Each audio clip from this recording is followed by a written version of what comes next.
Hello guys, সবাই কেমন আছেন? আশা করি সবাই ভালো আছেন, আমিও ভালো আছি। আজকে আমি বানাবো বেগুন আলু দিয়ে রূপচাঁদ মাছের রেসিপি। তো রেসিপিটা বানানোর জন্য আমি কি কি নিয়েছি, এদিকে নিয়েছি লঙ্কা গুঁড়ো, হলুদ গুঁড়ো, নুন। এদিকে নিয়েছি একটা আধখানা লেবু, আদা গ্রেট করা, রসুন গোটা, কাঁচা লঙ্কা চেরা, পেঁয়াজ, টমেটো, ধনেপাতা, বেগুন কেটে নিয়েছি আর আলু নিয়েছি। বেগুনগুলো দেখুন আমি লম্বা লম্বা কেটেছি। আর এই দেখুন মাছ ভেজেছিলাম, মাছের অনেক তেল বেশি হয়েছে, যেহেতু মাছটা অনেক চর্বিযুক্ত।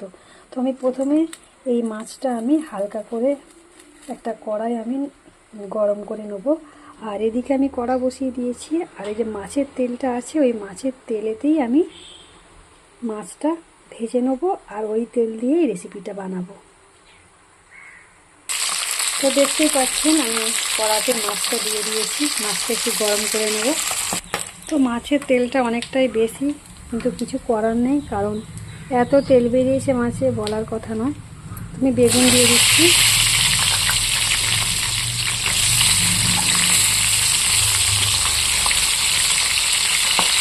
এর সাথে আমি আলুও দিয়ে দিচ্ছি।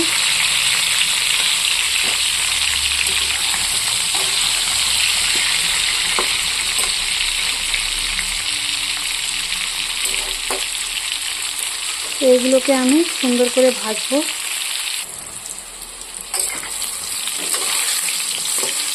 তো আলু বেগুনটা ভাজা ভাজা হয়ে এসছে। এবার আমি এর মধ্যে কাঁচা লঙ্কা, গোটা রসুন,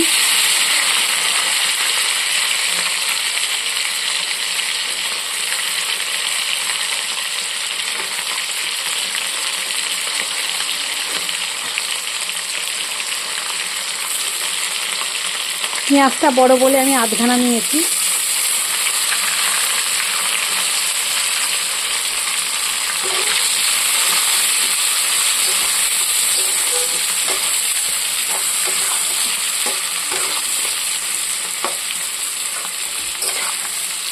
লঙ্কাটা বেশি দিয়েছি কারণ একটু ঝাল ঝাল হওয়ার জন্য, যেহেতু আমাদের লঙ্কা গুঁড়ো তেমন একটা ঝাল না, সেই জন্য। তো আমি এরপর টমেটোও তুলে দেবো। টমেটোটা আমি একটু বেশি দিয়েছি।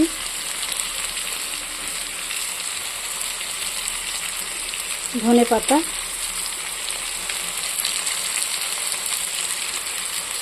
এবার আমি সুন্দর করে নাড়াচাড়া করব আর এগুলোকে ভেজে নেব।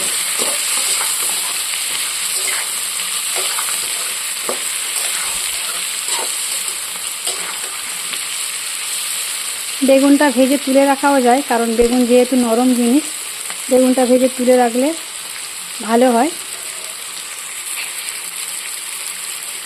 তো গাইস আমি বেগুনটা তুলে নিয়েছি, আর এদিকে আদার পেস্ট, কাঁচা গুঁড়ো লঙ্কা, হলুদ গুঁড়ো আর নুন, এটা আমি একটু জল দিয়ে পেস্ট মতো করে নিয়েছি।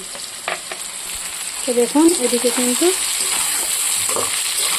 পেঁয়াজ, টমেটো, ধনেপাতা, কাঁচা লঙ্কা প্রায় ভাজা ভাজা হয়ে এসেছে। আর একটু এটাকে ভাজবো যতক্ষণ না পেঁয়াজটা টমেটোটা গলে যাচ্ছে, ততক্ষণ আমি এটাকে ভাজবো।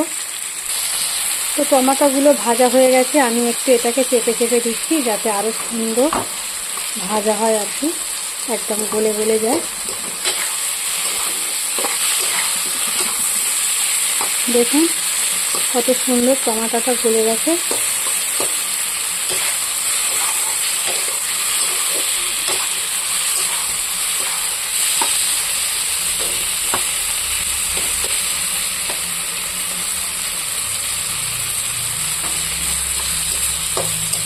আমি লঙ্কাও কটা চেপে দেবো, কারণ যেহেতু একটু ঝাল ঝাল বানাবো, তার জন্য লঙ্কা এরকম গোটা থাকলে ঝালটা বেরোবে না খুব একটা, তার জন্য আমি লঙ্কাটাও চেপে চেপে দিচ্ছি।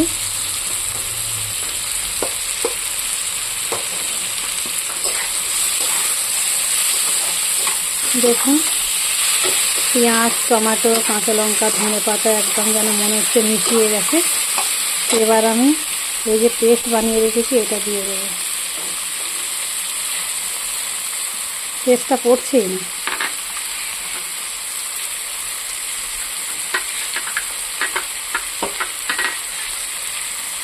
এটাকে আমি নাড়াচাড়া করব।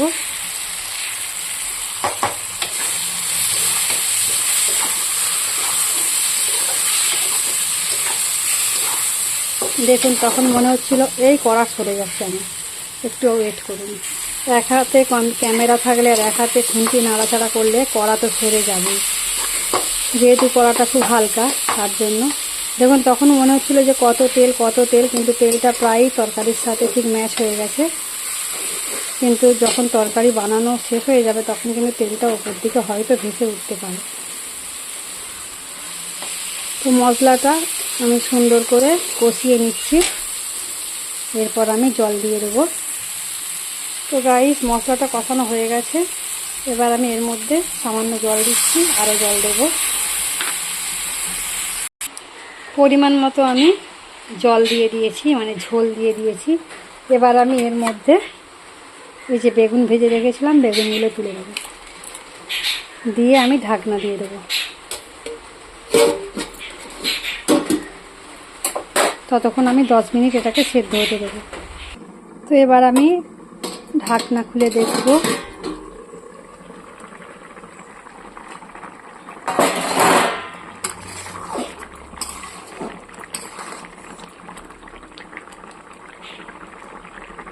আলু সেদ্ধ হয়ে এসেছে, এবার আমি এর মধ্যে মাছ দিয়ে দেবো।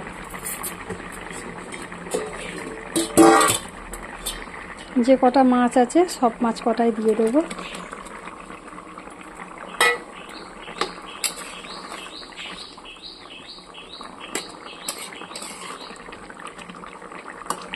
তো আমি একটু টেস্ট করে দেখব ব্যাক ক্যামেরায়। তো বন্ধুরা দারুণ টেস্টি হয়েছে। তো আমি এর মধ্যে সামান্য পরিমাণ লেবুর রস দিয়ে দেবো। আপনারা দিতেও পারেন নাও পারেন, সেটা কোনো ব্যাপার না, কিন্তু আমার ভালো লাগে তাই দিচ্ছি। তো রেসিপি আমার কমপ্লিট, এটা একটা পাত্রে আমি নামিয়ে নেব। তো গাইস কমপ্লিট হয়ে গেছে আজকের রেসিপি। তো চলুন সবাইকে টাটা বাই বাই। সবাই ভালো থাকবেন, সুস্থ থাকবেন, নিজের প্রতি খেয়াল রাখবেন। পরবর্তী সময় আবার দেখা হবে নতুন একটা ভিডিওতে। আপাতত সবাইকে টাটা বাই বাই। আর যে সকল বন্ধুরা আমাকে এখনও পর্যন্ত বন্ধু করেননি প্লিজ ঝটপট করে বন্ধু করে নেবেন। পাশে থাকা বেল বাটনটা অবশ্যই প্রেস করে দেবেন, যাতে নতুন নতুন ভিডিও যখনই আমি আপলোড করব তখনই আপনাদের কাছে পৌঁছে যাবে।